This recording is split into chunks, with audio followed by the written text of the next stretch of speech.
السلام عليكم ورحمة الله. من الفضائية الإريترية نحييكم ونقدم لكم نشرة الأخبار والمستهل بأبرز العناوين.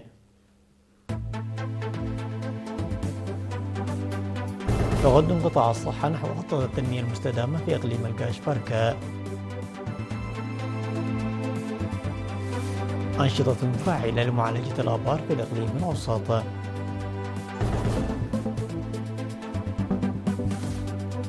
دعوة للحفاظ على المباني الأثرية والتي تساهم في نقل التاريخ ويجب الحفاظ عليها بشكل سليم. باكستان تعلن حربا مفتوحة على طالبان وتقصف كابول.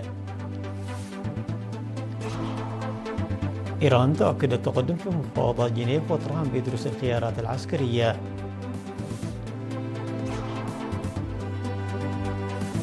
الرئيس الروسي بوتين يلتقي لوكاشينكو في الكرملين. أحرز قطاع الصحة تقدما جيدا في تحقيق أهداف التنمية المستدامة في إقليم الكاشبركة بفضل التكامل الكبير بين المؤسسات الصحية والمجتمع والهياكل الإدارية وقوات الدفاع، وفقا لتقييم يجري في بارنتو يومي 25 و26 من فبراير الجاري. وصرح مسؤول فرع الصحة بالإنابة الدكتور رولدو يوهانس بأن معدل وفيات الأمهات عند الولادة قد انخفض خلال ال5 سنوات الأخيرة، وأن تغطية التطعيمات والمتابعة الصحية للحوامل قد بلغت 100% بفضل جهود وتفاني العاملين في القطاع الصحي والشركاء، بالإضافة إلى انخفاض معدلات وفيات الرضع. وذكر أن غرف انتظار الولادة ل65 التي إنشأتها مبادرات الأهالي في المؤسسات الصحية والدعم المادي التي قامت به وزارة الصحة قد ساهمت بشكل كبير في ضمان سلامة الأم والطفل على حد سواء. وذكر حاكم إقليم الكاشبركة السفير محمود علي حورية المواطنين على المحافظة على التقدم المحرز في القطاع الصحي من حيث إمكانية الوصول إليه واتخاذ مبادرات للتخفيف من النقص في المؤسسات الصحية من خلال مشاركة الإدارات والمؤسسات الحكومية المعنية.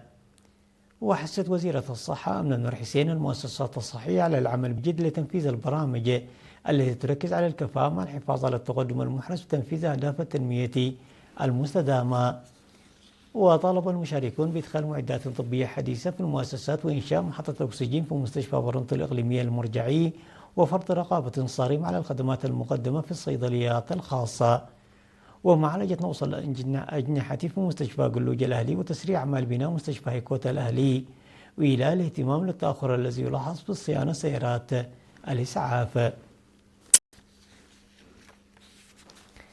أفاد ممثل فرع حفظ حفظ التربة والمياه في قسم الزراعة والأراضي بإدارة الإقليم الأوسط المهندس أبيل واللقابر أنه تم تنفيذ أنشطة فاعلة لمعالجة المياه والتشجير في الإقليم الأوسط. وذكر أنه تم بناء أكثر من 550 هكتارا من القنوات الحوضية و50 ألف متر مكعب من الحواجز الحجرية وصيانة 3750 هكتارا من الأراضي الزراعية، بالإضافة إلى زراعة أكثر من 1.8 مليون شتلة. وأضاف أن السدود التي تبلغ سعتها التخزينية أكثر من 180 ألف متر مكعب يجرى بناؤه في عدة حويشة وحوالي 110 ألاف متر مكعب في صلوت. وقال أن مساحة الأراضي المروية قد زادت من 1500 هكتار إلى 2800 هكتار. وأخيرا أشار إلى أنه تم وضع خطط رئيسية للعام 2026 يتم بموجبها تنفيذ برامج مختلفة في قرى لامزا وعدس أناف وحنبرتي وصعزاقا وعمسي وقشناشم وقرتيت ودرفو وقلعي. أكد مختصون أن المباني الأثرية تعد من عناصر التراث الثقافي غير المادي الثابت ولها دور كبير في نقل التاريخ، لذلك يجب الحفاظ عليها بشكل صحيح. وأوضحت الأخصائية في علم الإنسان والآثار بقسم الثقافة والرياضة في إقليم عنسبة الشابة فيبن إيوب إن ما يسمى بالتراث الثقافي غير المنقول هو كل ما لا يمكن نقله بسهولة من موقعه الأصلي بواسطة الإنسان، مثل المباني والنصب والمواقع التاريخية وغيرها، مشيرة بأنه يعتبر ثروة ثابتة تروي تاريخ الماضي، ولذلك يحتاج إلى عناية وحماية مناسبتين. وفي حديثها الذي ركزت فيه على المباني الأثرية بيّنت أنه رغم أن هذه المباني شيدت في الأصل لخدمة أغراض سكنية، فإنها أصبحت اليوم مرجعا يمكن من خلاله قراءة التاريخ بشكل ملموس، كما أنها تشكل عامل جذب للزوار مما يحقق فائدة اقتصادية داعية الجهات المعنية إلى إله عناية خاصة بأعمال الترميم مع مراعاة التصميم الأصلي للمبنى. وفي ختام حديثها أوضحت أن قسم الثقافة والرياضة يعمل على رفع وعي المجتمع بشأن التراث المعماري لمدينة كران، ويقوم تنفيذ برامج توعوية وتبادل المعلومات حول سبل الحفاظ عليه، داعية جميع الشركاء إلى العمل من أجل تحقيق ذلك. قال رئيس جمعية الصمة السيد ولد ميكيل لين أن الوعي المجتمعي بلغة الإشارة يشهد تزايدا ملحوظا، مؤكدا أن هذا التطور يتماشى مع أهداف الجمعية ويعزز جهودها في ترسيخ أهمية لغة الإشارة داخل المجتمع. وأوضح في تصريح لوكالة الأنباء الإريترية أن الجهود المبذولة في مجال تعلم لغة الإشارة ساهمت في تمكين الصم من الاستفادة بصورة أفضل من خدمات المؤسسات الاجتماعية ولا سيما مؤسسات الصحة والتعليم، كما عززت من مستوى مشاركتهم وإنتاجيتهم. وأشار إلى أن الجميع نظمت خلال العامين الماضيين دورة تدريبية في لغة الإشارة على مستوى البلاد استفاد منها أكثر من 600 شخص، من بينهم موظفو مؤسسات حكومية وطلبة كليات وعاملون في مؤسسات دينية، إضافة إلى أفراد من المجتمع، لافتا إلى أن نتوسع فرص التعليم من الصف الخامس إلى المرحلة الإعدادية خلال السنوات الماضية يمثل خطوة مهمة في هذا الاتجاه. وفيما يتعلق بالتمكين الاقتصادي ذكر أن الجميع دعمت 384 عضوا بمبلغ 10,000 نقبة لكل فرد، ونفذت برامج تدريبية في مجالات تربية النحل والدواجن وأعمال الحدادة والنجارة وتصفيف الشعر والزراعة والخياطة وتصميم الملابس، مشيرا إلى أن النتائج كانت مشجعة. واختتم بدعوة أولياء الأمور أطفال ذوي الإعاقة السمعية إلى المبادرة بإلحاق أبنائهم بالمؤسسات التعليمية في سن مبكرة، لما لذلك من أثر إيجابي في تعزيز فرصهم المستقبلية. قامت عضوات الاتحاد الوطني للمرأة الإريترية فرع مديرية أخرية بزيارة مركز علاج الناصور في مندفرة يوم 26 من فبراير، وقدمنا المساعدات العينية بمناسبة 8 من مارس اليوم العالمي للمرأة، وتشمل المساعدات الملابس ومستلزمات التنظيف وغيرها من المواد الاستهلاكية.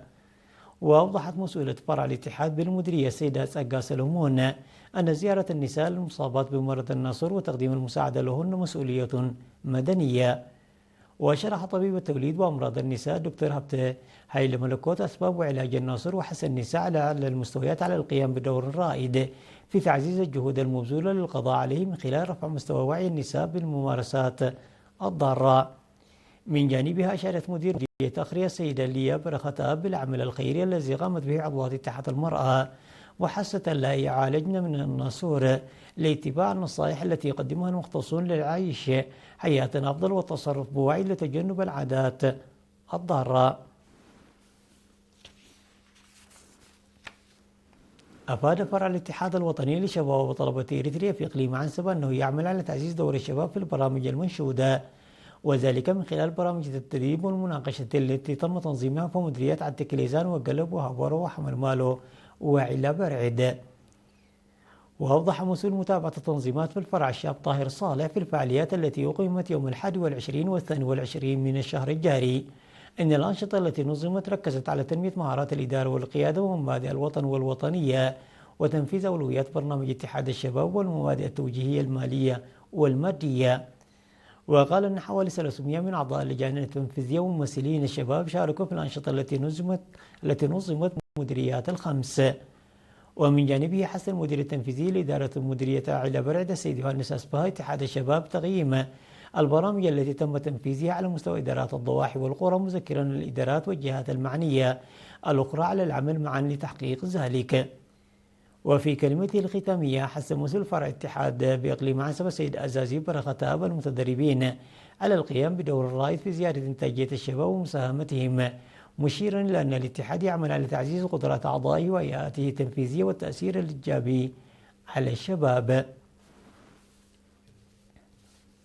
الأخبار العالمية بعد فاصل قصير.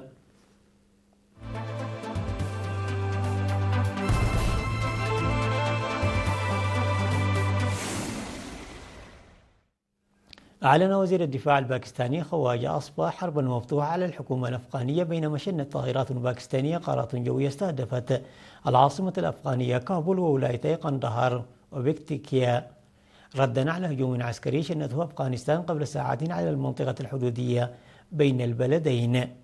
في المقابل جددت أفغانستان هجماتها ضد القوات الباكستانية على طول حدودها المشتركة بعدما شنت إسلام آباد ضربات على مدينتي كابول وقندهار.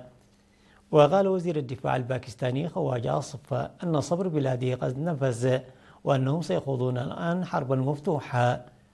وبين أن باكستان بذلت قصارى جهدها للحفاظ على الوضع الطبيعي بشكل مباشر وعبر الدول الصديقة وقامت بجهود دبلوماسية مكثفة. بدوره قال الناطق باسم الحكومة الأفغانية ذبيح الله مجاهد أن الجيش الباكستاني الجبان قد نفذ قارات جوية على مناطق معينة في كابول وقندهار وبكتيكيا، مضيفا أنه لحسن الحظ لم ترد تقارير عن وقوع ضحايا.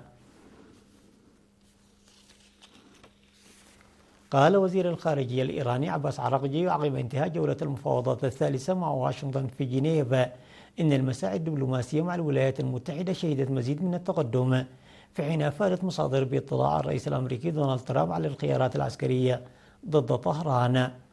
ووصف عراقجي المفاوضات بأنها الأكثر تركيزا حتى الآن، وأوضح أنها اختتمت بتفاهم متبادل، مضيفا سنواصل الانخراط بشكل أكثر تفصيلا في المسائل الأساسية لأي اتفاق بما في ذلك إنهاء العقوبات والخطوات النووية المتعلقة.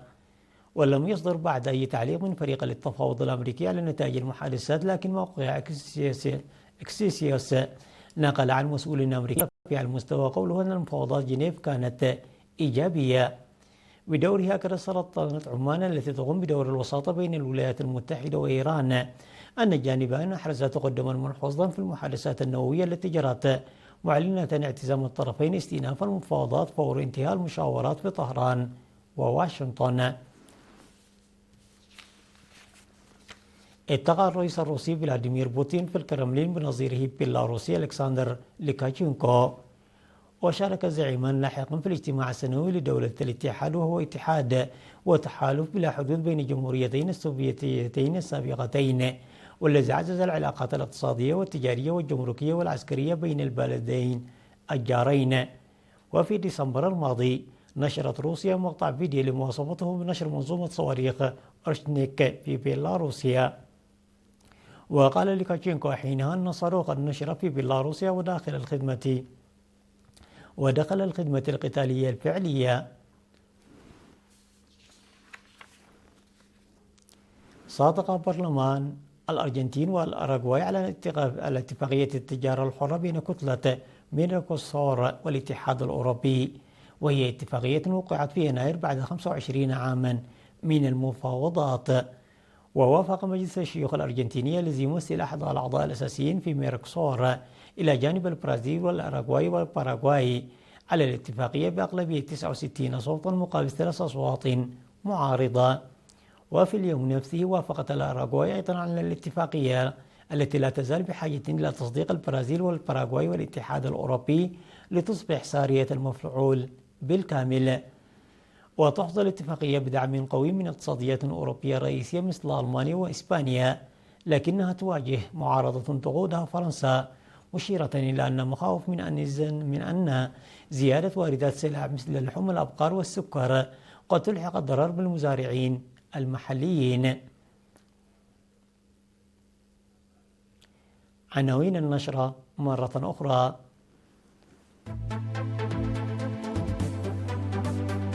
تقدم قطاع الصحة نحو خطة التنمية المستدامة في إقليم الكاشبركة.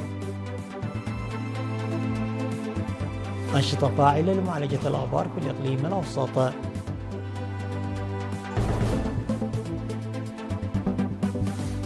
دعوة للحفاظ على المباني الأثرية التي تساهم في نقل التاريخ ويجب الحفاظ عليها بشكل سليم.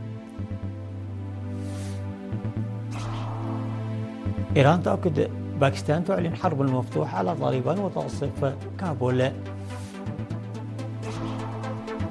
إيران تؤكد التقدم في مفاوضات جنيف، وترامب يدرس الخيارات العسكرية. الرئيس الروسي بوتين يلتقي لوكاشينكو في الكرملين. وصلنا إلى ختام النشرة وإلى اللقاء.